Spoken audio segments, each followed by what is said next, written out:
I'm Nicholas Kristof. I recently traveled to Myanmar, a Southeast Asian country moving from dictatorship to democracy. But something tragic is unfolding here as the world stands by. Hundreds of thousands of people confined to modern-day concentration camps, and inside, a daily struggle between life and death. We have a woman who is in labor with a breech delivery. One foot has emerged.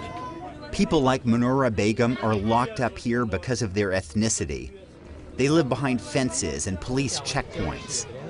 They can't leave, and doctors aren't allowed in, even to save their lives. Manoora has been in labor for 20 hours. Her life is at risk. So is the baby's. Is she going to die?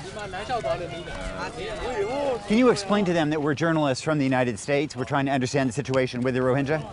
These are the Rohingya people, a small Muslim minority originally from Bangladesh. For generations, they lived beside their Buddhist neighbors with manageable tensions. But all of that changed. Now they're nowhere to be found in the main city, just outside of the camps. This may look like a normal city market, but it's not. Here there used to be Muslim traders and businesses. Today there are none. This city has been ethnically cleansed. In 2012, Myanmar's new democracy unleashed long-simmering racial hatred. Violent clashes killed scores of Muslims and destroyed nearly 100,000 homes. Now the government's making that terrible situation worse. The authorities fenced the Muslims into closed camps, leaving them to rot. They can go anywhere within the camps, but they can't leave. It's like we are like being in the jail. We are like in the bats in the cage, like in the ghetto. As a result, they're deprived of jobs and schools. But the most urgent issue is medical care. 105? This child has a fever of 105 degrees. Without doctors, this baby's life now hinges on a wet washcloth. A Buddhist mob broke this man's arm. He couldn't get medical care, so he's now maimed for life. In March, the situation deteriorated even further. Buddhists attacked the offices of humanitarian groups, and the government expelled the aid group Doctors Without Borders. That deprived 1 million Muslims of their only real source of medical care. In my week in the camps, I found only one small team of international aid workers, and they were operating undercover. Is it fair to think of this as a concentration camp? I would say that it is. These people are completely shut off from the outside world, and the only health care or aid of any kind is what is brought in to them. Most of the time there is little to none.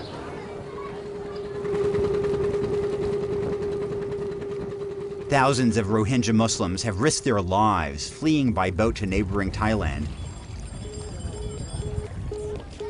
Many of the relatives they left behind are now planning their own escapes through the camp's only remaining link to the outside world.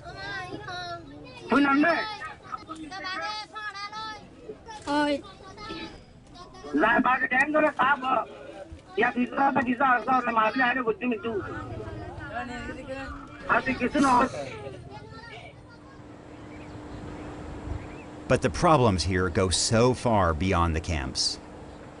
I also visited rural Muslim villages where much of the violence took place. Like the camps, they're sealed off and guarded by Buddhist police who claim they're just keeping the peace. These Muslims are so isolated that when we arrived, a farmer handed us a letter written in broken English. People and Rohingya people are problem. It was a desperate plea for help. What is the biggest difficulty of people here in this village? And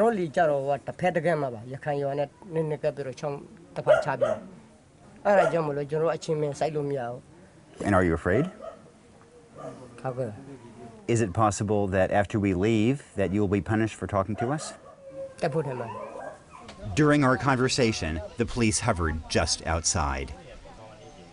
So why is the government doing this? Don't worry. I went to see a senior state official to ask about the Rohingya. I was shocked by his response.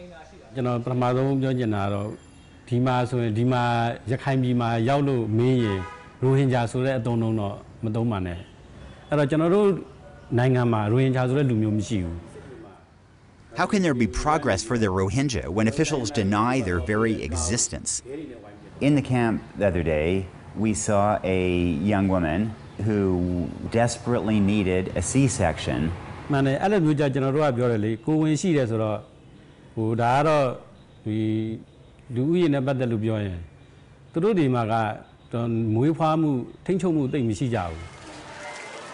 This hatred is fueled by the most unlikely leaders, Buddhist monks, like the enormously popular Waratu, who spreads hatred on Facebook.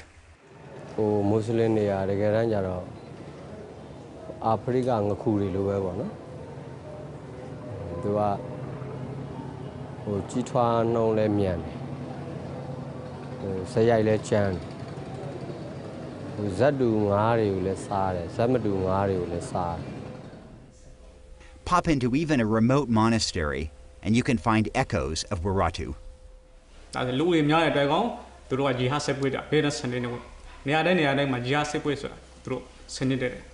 Just a mile or two from here, there were about 60 people, including a number of very young children who were hacked to death.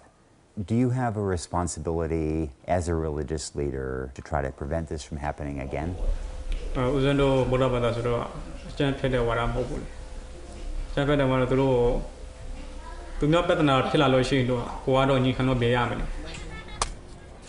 I wanted to understand the Buddhist perspective. Ordinary Buddhists, like these guys, they see the Rohingya as violent, illegal immigrants who will take over. And democracy arguably makes the situation worse, as politicians compete for voters like these on nationalistic grounds.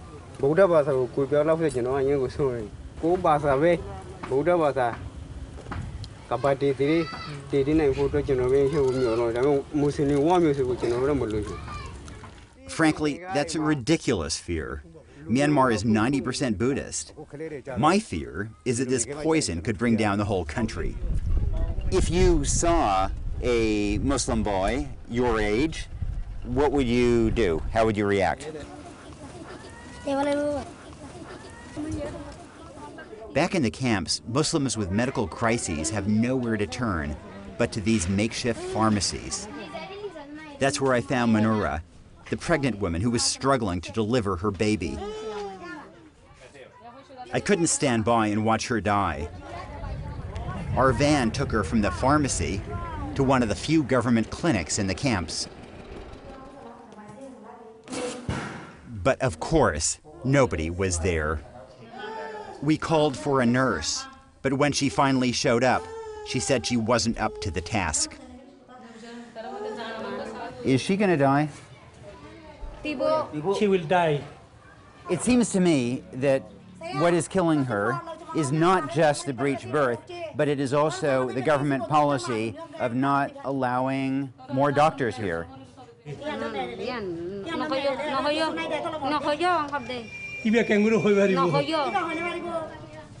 With no help to be found, Manora went home.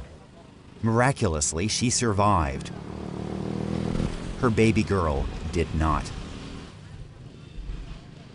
There are two Nobel Peace Prize winners who I wish could have been with me in these camps. First, there's the great democracy fighter Aung San Suu Kyi. She's been quiet on this issue. She wants to be president, so it would be politically risky to speak up for the reviled Rohingya. But come on, she's already stood up to generals. I wish she would rediscover her courage. Then there's President Obama. I wish he would speak up forcefully for 1 million people denied basic human rights like medical care. On my last day in the camps, I stumbled upon a funeral.